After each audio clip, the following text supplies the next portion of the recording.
nú veit ég, ég hef tekið viðtal við Veigu og Bjarka, þau eru bæði trans og þau eru búin að vera það í þó nokkur ár.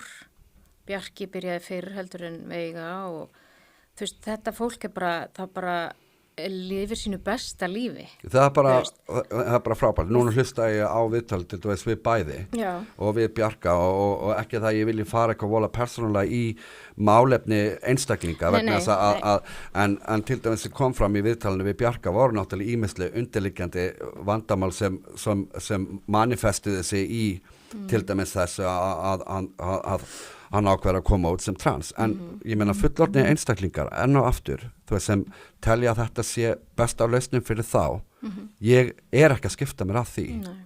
En þetta segir samt að þetta sé til. Ég hef aldrei sagt að þetta sé ekki til. Ég hef aldrei afneitað tilvist eða þú veist að þetta sé til. Sko, þetta fólk er náttúrulega til en fæðast maður röngu líkama? Nei. Getur maður farið í aðgerði til þess að líkast hinu kyninu, til þess að láta sig líða betur? Já. Ég meina, þú veist, lít ég á til dæmis, þú veist, ég vil ekki tala persónur. Lít ég á transkonu sem konu? Nei, ég gera það ekki. Transkona er transkona. Karl, transkona. Þú veist, er transmaður karlmaður? Nei, ég líti ekki á transmenn sem karlmenn.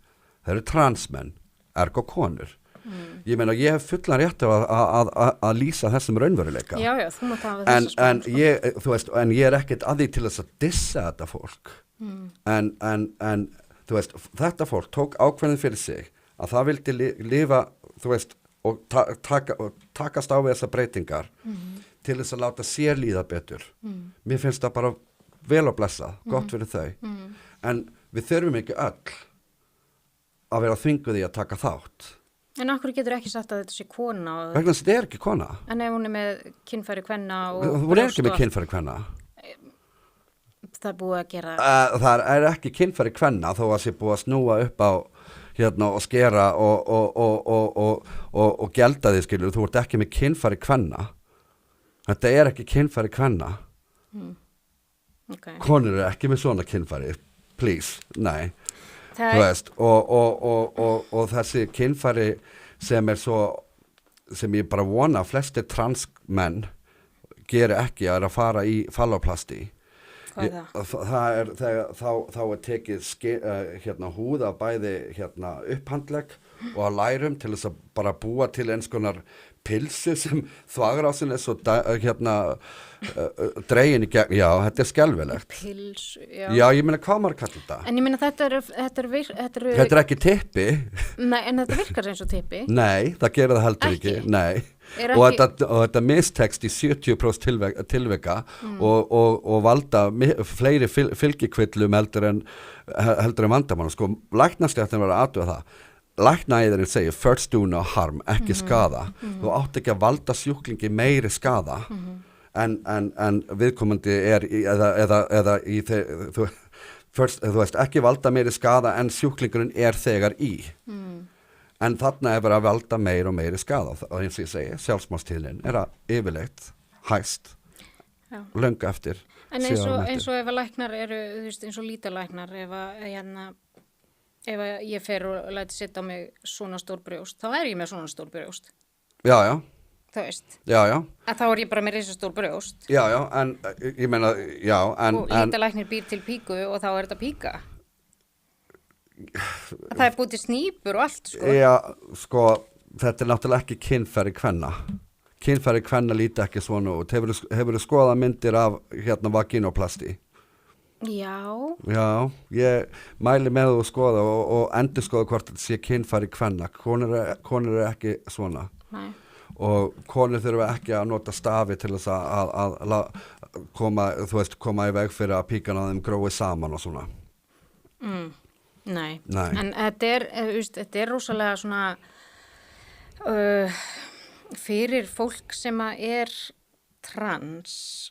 Sko, þegar þú segir að maður getur ekki fæðst í röngu líkama en þú getur upplifað þig. Já, en það eru ranghugmyndir en eins og ég segi á þess að sko, mér veist alltaf að við tölum þetta sem ranghugmyndir, þú veist, við erum að tala það að við erum ekki að fara að gera eða stigmatisera eða gera tabú eða geðsjúkdóma tabú af hverju er það allt í einu leyfilegt í þessu tilfelli, af hverju má ekki tala þessar upplifanir sem ranghugmyndir þú veist, þú fæðist ekki röngu líkama, þetta þú veist, og þessi kynvitund sem allir að tala og öll þessi kyn í raun og veru það sem þetta fólk að lýsa bara orðið persónuleiki er til og kynin eiga víst að vera bara ótal mörg og við vitum ekki hvað eru mörg en það getur verið jafn mörg og við skilur þarna hlýtur að vera hlýtur fólk að eiga við orðið persónuleiki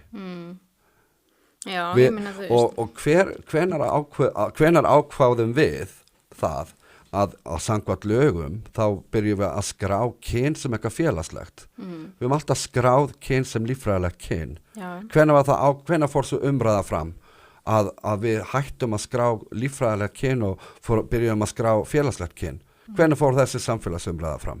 Hún er aldrei farið fram. Þetta er búið að vera svolítið mikið í umræðinu síðustu ár. Já, en hún er aldrei farið fram hvort við erum að fara að breyta kynskráningu úr því að vera líffræðileg kynskráning eða félagsleg.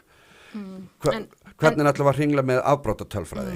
Ef þú getur, sko núna er frumvarp sem Píratar eru búin að leggja fram í 3 gang sem snúa því að fólk eigi að geta breytt nafninu sínu og kynskráningu einu sinna ári segjum svo með afbrotatölfræði hvernig ætlum við að kljást við afbrotatölfræði þegar kemur að kynbundnu ofbeldi ef fólk getur bara svissað milli kynja einu svona ári eftir henduleika Þetta er náttúrulega bara eitthvað tölfræðin er það ónýtt Já, en það er, þú veist, á hvað kyni ertu þá þegar þú brýtur á þér?